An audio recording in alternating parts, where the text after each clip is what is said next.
Bharatiya Janata party ఈ స్థాయికి వచ్చిందంటే దీని వెనక ఎంతమంది కార్యకర్తల త్యాగాలు ఉన్నాయనే విషయాన్ని మనం గుర్తుపెట్టుకోవాలి. ఎంతమంది నాయకుల కష్టం ఉందని గుర్తుపెట్టుకోవాలి. కిషన్ రెడ్డి గారు కొన్ని పేర్లు చెప్పారు. డిఎస్పీ రెడ్డి గారు, చలపతిరావు గారు, వి రామారావు గారు, బండా దత్తాత్రేయ గారు, విద్యాసాగర్ రావు గారు, డాక్టర్ లక్ష్మణ్ గారు, అదేవిధంగా కిషన్ రెడ్డి గారు వారి పేరు చెప్పలే, వారు కూడా ప్రెసిడెంట్గా ఉండే మనకు ఇంతమంది ప్రెసిడెంట్ ఈ యొక్క రాష్ట్రానికి చేసినటువంటి ఉమ్మడి రాష్ట్రం కానీ తెలంగాణ కానీ చేసిన తర్వాత వాళ్ళ ఒక కృషి, వాళ్ళ రక్తము, వాళ్ళ చెమట ఈరోజు ఈ పార్టీ యొక్క ఈ పెరుగుదలలో ఉందని చెప్పేసి విషయాన్ని మనం గుర్తించాలి మిత్రులారా. భారతదేశంలో 11 సంవత్సరాల నుంచి మనం పరిపాలిస్తున్నటువంటి పార్టీ. నరేంద్ర మోదీ గారి యొక్క ఆశీర్వాదం, అమిత్ షా గారి యొక్క ఆశీర్వాదంతో, మనకు నడ్డా గారి యొక్క ఆశీర్వాదంతో, బిఎల్ సంతోష్ యొక్క ఆశీర్వాదంతో, జాతీయ నాయకులతో పాటు రాష్ట్రంలో ఉన్నటువంటి కిషన్ రెడ్డి గారు కానీ, లక్ష్మణ్ గారు కానీ, సంజయ్ గారు కానీ, ఇక్కడ వేదిక మీద అందరి పెద్దల యొక్క ఆశీస్సులతో ఈరోజు భారతీయ జనతా పార్టీ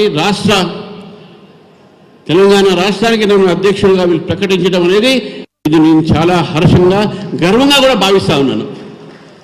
14 కోట్ల మెంబర్షిప్స్తోని ప్రపంచంలో అతిపెద్ద పార్టీ భారతీయ జనతా పార్టీకు ఈ తెలంగాణ రాష్ట్ర శాఖకు నేను అధ్యక్షుడు అయినంటే ఇది నా కోసం కాదు, ఈవెన్ కార్యకర్తలు కూడా, ప్రతి ఒక్క కార్యకర్త కూడా గర్వించాల్సిన అవసరం ఉన్నది. ఈరోజు మనము ప్రపంచంలో అతిపెద్ద రాజకీయ పార్టీ.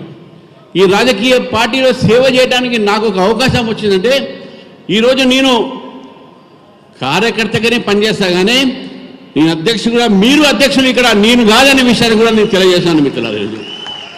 ఇంతకుముందు లక్ష్మణ్ గారు చెప్పారు సమస్త నిర్ణయం ఉండాలని చెప్పేసి, సమగ్ర నిర్ణయం ఉండాలని చెప్పేసి. Yes, there will be a collective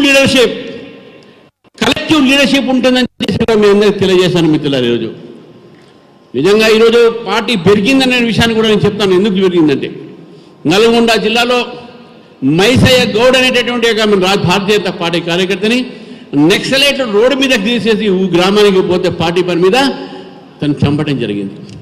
అనేక మంది కార్యకర్తలు ఉస్మానియా విశ్వవిద్యాలయంలో కృష్ణవర్ధన్ రెడ్డి అయితేంది, మేచంద్రారెడ్డి అయితేంది, అనేక మంది కార్యకర్తలు ఈరోజు అక్కడ బలిదానం చేశారు. అక్కడ నెక్సలైట్ తూటాలకు వాళ్ళు బలయ్యారు. అక్కడ వేదిక మీద ఉన్నటువంటి ఒక మనోహర్ రెడ్డి గారు కానీ, కాసం కానీ, అదేవిధంగా దుగ్గాల ప్రదీప్ కుమార్ కానీ, ఉస్మానియా విశ్వవిద్యాలయం చదువుతున్న సమయంలో ధర్మారావు గారు కానీ, నేను కానీ, మీ అందరం కూడా నెక్సలైట్ల ఒక బాధితులు, నెక్సలైట్లతో